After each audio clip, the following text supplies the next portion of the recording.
পড়ে আমাদের মাথায়। সব তো তোমার বইলা বোঝানো যাবে না, তারপর কিছু বলি শোনো। আমরা ছেলেরা বউর সামনে মার সাথে ভালো করে কথা বললে মারা চলে থাকা সন্তান, আবার মার সামনে বউর সাথে ভালো করে কথা বললে বউর গোলাম। নিজের ছেলে মেয়েদের যদি মারি আমাদের দয়া মায়া নাই, আর ওই ছেলে মেয়েদের যদি কিছু না বলি আশকারা দিতেছি। নিজের বউরে দিয়া যদি জব করাই সেই ক্ষেত্রে আমি বউর কামাই খাই, আর যদি বউরে দিয়া জব না করাই আমি সন্দেহ করি। সারাদিন ঘরের বাইরে থাকলে আমরা ভাদাইম্মা, আর যদি ঘরের ভিতরে থাকি তাহলে বেকার, কাজ কাম নাই। আর এই তোমাদের মেয়েদের গায়ে যদি আমরা ভুলেও টাচ করি না আমরা নির্যাতক, আর যদি তোমরা মেয়েরা আমাদের গায়ে হাত তুলো আমরা কাপুরুষ।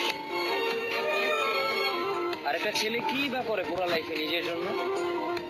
মার ওষুধের থেকে শুরু করে বউ বাচ্চার প্রত্যেকটা শখ পালন করার দায়িত্ব একটা পুরুষের। কিন্তু কি লাভ এত কিছু কইরা? দিন শেষে একটা ভুল করলেই সবাই ভুলা যায় যে কে কি করছে তার জন্য।